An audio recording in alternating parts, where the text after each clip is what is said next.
This is Land of Havilah, Genesis 39. In chapter 37, Joseph's brothers sold him into servitude. The Midianites that bought him took him to Egypt and sold him to one Potiphar, an officer of Pharaoh's.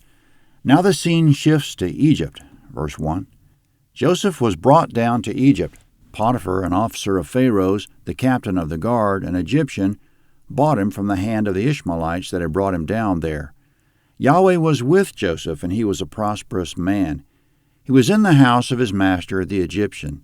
His master saw that Yahweh was with him, and that Yahweh made all that he did prosper in his hand. Joseph found favor in his sight. He ministered to him, and Potiphar made him overseer over his house, and all that he had he put into his hand. From the time that he made him overseer in his house and over all that he had, Yahweh blessed the Egyptian's house for Joseph's sake. Yahweh's blessing was on all that he had in the house and in the field. He left all that he had in Joseph's hand. He didn't concern himself with anything except the food which he ate. Joseph was well built and handsome. After these things, his master's wife set her eyes on Joseph, and she said, "Lie with me." But he refused and said to his master's wife, "Behold, my master doesn't know what is with me in the house, and he's put all that he has into my hand. No one's greater in this house than I am, and he's not kept back anything from me but you, because you're his wife. How then can I do this great wickedness and sin against God?" As she spoke to Joseph day by day, he didn't listen to her to lie by her or to be with her. About this time he went into the house to do his work, and there were none of the men of the house inside. She caught him by his garment, saying, "Lie with me." He left his garment in her hand and ran outside. When she saw that he had left his garment in her hand and had run outside, she called to the men of her house and spoke to them, saying, "Behold, he's brought a Hebrew in to mock us. He came in to lie with me, and I cried with a loud voice. When he heard that I lifted up my voice and cried, he left his garment by me and ran outside." She laid up his garment by her until his master came home. She spoke to him according to these words, saying, "The Hebrew servant whom you have brought to us came in to mock me. As I lifted up my voice and cried, he left his garment by me and ran outside." When his master heard the words of his wife which she spoke to him, saying, "This is what your servant did to me," his wrath was kindled. Joseph's master took him and put him into the prison, the place where the king's prisoners were bound, and he was there in custody. Comment. Let's stop and summarize. The Ishmaelites took Joseph to Egypt and sold him to Potiphar, who was captain of the guard of Pharaoh. But the Lord was with Joseph and made everything he did prosper.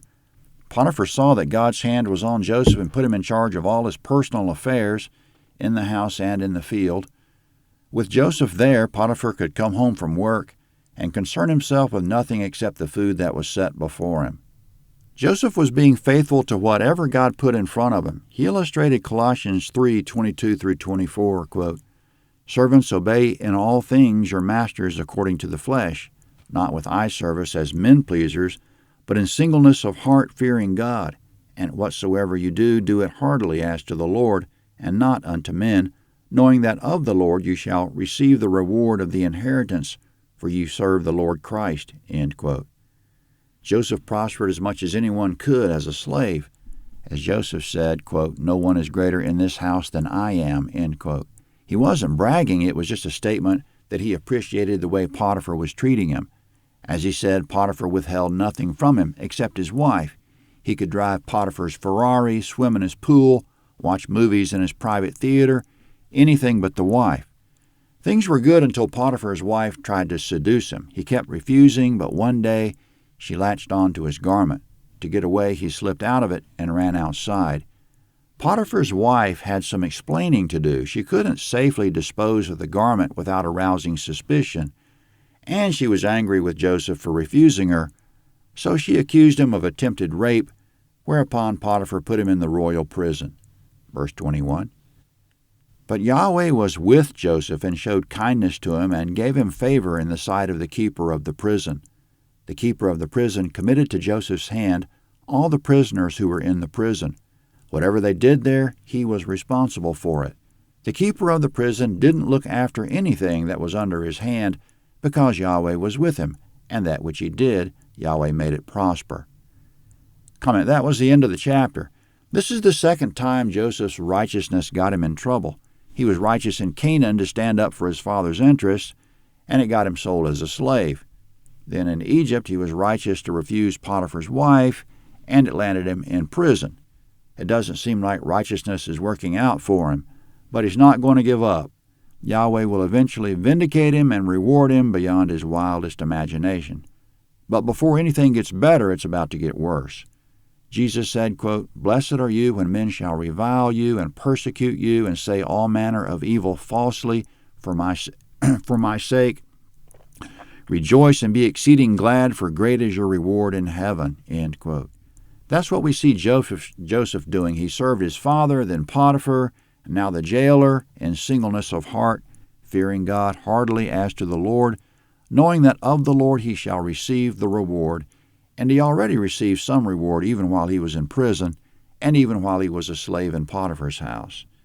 It always comes out well for the righteous, even if it takes the afterlife to prove it. If we know we're going to take a beating for doing the right thing, let's just make up our minds we're going to take it and trust the Lord that he'll see us through to the other side. Generally, we take an even worse beating when we do wrong, but much better to be beaten for the right than beaten for the wrong. Joseph's obviously very savvy and intelligent. He knows that there's one simple rule: fear the Lord. There might be some short-term negative consequences for that, but they do not compare to the long-term benefits. Genesis 40 is next at landofhavilah.net. Genesis 40.